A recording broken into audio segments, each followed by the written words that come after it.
Hello, welcome to the breakdown.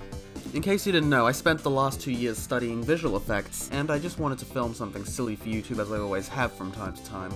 This time I really wanted to integrate my newfound skill set into it. Needless to say, it took much longer than anticipated because I filmed back in January! But I guess I can blame that on my lack of planning, as I have a really bad habit of starting up and working on multiple projects at the same time with no real designated time to any. The TARDIS was the first one to be done. As a matter of fact, the idea to make this video came from me starting and binging all of Doctor Who between late December and early February. The TARDIS model I got from a site called Sketchfab, and is a single image render with the appropriate lighting to match my environment. I could have made it easy on myself and put a green screen in my doorway, but nope! All rotoscope. The render is placed on top of my footage with my silhouette cut out and animated. This was done in a piece of software for compositing known as Nuke. I also took the time to animate the grading on the render to match the lighting when the door opens and closes. Unfortunately, I had a massive error with my portable hard drive and lost stacks of work from multiple projects and almost cried, but I didn't. Meaning this, the city escape animation, and more would never be finished and uploaded. Guess that's my fault for leaving my backups on the drive itself and not my computer's. But by some miracle, a friend gave me a product code for software that could recover most of the lost files. Some were too damaged to function, but those that were recovered and earlier versions of the lost ones were all I needed. Lesson learned, back up your crap. Unfortunately again, I lost the comp file for the second TARDIS shot, but I had already rendered out an earlier version and just cut out the last few frames, and I had to manually photo edit a few individual frames and drop them over the footage in Vegas Movie Studio, which I've been using to make videos for this channel since 2012. Now, I'm going on record saying that my favorite movie of all time is Back to the Future, but I just couldn't think of a way to incorporate a DeLorean shot since the video takes place in my bedroom. I thought about having it appear out the window, but I just didn't see that working, leading to this cheap joke. Is there a DeLorean outside? Can I see it? No. If you were to go back to the beginning of this channel, one of my first videos was a live-action Ocarina of Time parody. The second episode was never uploaded, but I still had archived footage from 2012, and for iPhone video, this surprisingly held up well, and thanks to that, my 12-year-old self and my 20-year-old self could share a scene. This was once again composited in Nuke, the 2012 footage was stabilized to stop the camera from shaking around, and I rotoscoped myself onto the new background, fixed up the colors just a little bit, and added the time travel clock effect from Majora's Mask between me and the background before fading away. And oh yeah, I made a copy of the roto and darkened everything in it to make fake shadows.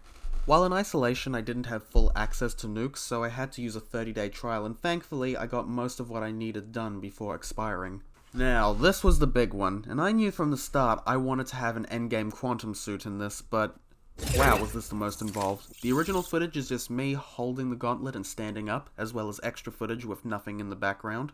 After editing and converting to an image sequence, I loaded it up in Autodesk Maya as a camera backplate, then laid out a quick environment as I did for the TARDIS shot, but I still needed the suit. Luckily I was able to find one online.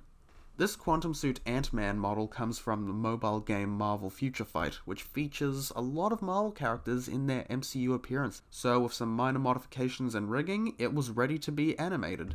Its proportions didn't match up with mine exactly, but it's close enough. The 3D camera was matched the perspective of my shot, and I did my duty as an animator and matched the rig's movements to mine exactly, with minor tweaks and adjustments over time.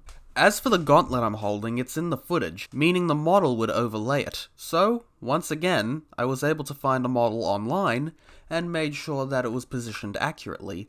Then I applied what's called a holdout. A holdout, when applied to a 3D element, makes it basically invisible, but it cuts out anything between it and the backplate, and it still has shadows and reflections. It's the same thing I've been using for the walls in these basic environments, and movies use them all the time to make CG elements interact with live footage.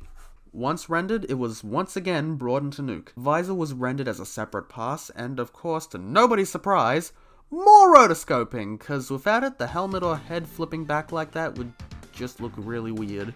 And the suit needs to suit down with nanotech as well before the next shot. It took quite a bit of work getting it just right. And of course there is the growing effect. In the movie, the quantum suit is an offshoot of how the Ant-Man suit works, so visually it uses a similar shrinking and growing effect. And huge shout out to one of my teachers who took the time to help figure this out with me. We rewatched some of the clips from Endgame and replicated it with a motion blur node making the doubling and tripling effect, and as well as an effect called chromatic aberration, which is when you separate RGB layers. There's 3 versions of the visual, one with its red color information and the other's its green and blue. And then having them offset from each other creates this colored distortion, and this effect is used quite a bit artistically in the movie Into the Spider-Verse. I could have never gotten this shot done without my teacher's help, and if you like sci-fi and visual effects, you should check out his YouTube channel, DifferentGravityfilms, to see a lot of awesome stuff he's worked on. Link below, card up there. And with a bit of extra color grading, some grain and blur filters to match the way the footage looks, it's done. Or at least in the form it took in the video, because the comp was one of the files too corrupted and damaged to be used.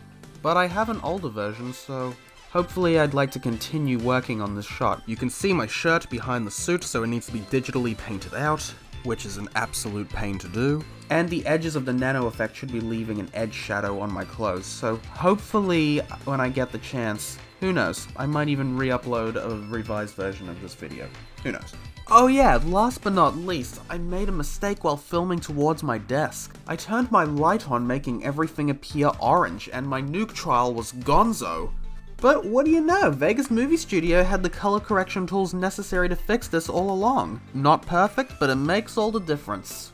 In the end, this video wasn't anything particularly special, and I spent way too much time on the VFX side of things, but in the end, I felt it was very worth it. And that was the breakdown for all the VFX in the video. So if you really liked that, hopefully you might drop a like and even subscribe to see future videos if you'd like. This channel has mostly featured gaming content, but I want to start bringing more animation and VFX forward, so until then, stay tuned and stay awesome.